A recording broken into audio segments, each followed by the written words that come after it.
আজকে অস্থিতিশীল করার জন্য শ্রমিক কর্মচারীদের চাকরি খাওয়ার জন্য ইতিমধ্যে বসে হয়েছেন। উনি 4টা পর্যন্ত এখানে অবস্থান গ্রহণ করবেন।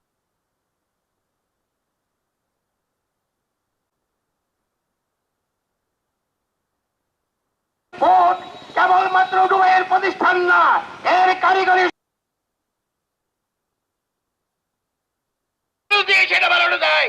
আমেরিকার মানুষ যদি পারে দুবাই চট্টগ্রামের সন্তান হয়ে চট্টগ্রামের এত বড় একটা সম্পত্তিগত ব্রিটিশ সরকার যাকে সারা দেশের মানুষ গত বছর স্কুল কলেজ শিক্ষা ব্যবস্থা এগুলো তার সময় হয়েছে করার জন্য এবং এটাকে তাদের নিজস্ব করার জন্য বহুভাবে বহু সময়। আপনারা জানেন ইরান একটি বন্দর দিয়েছিল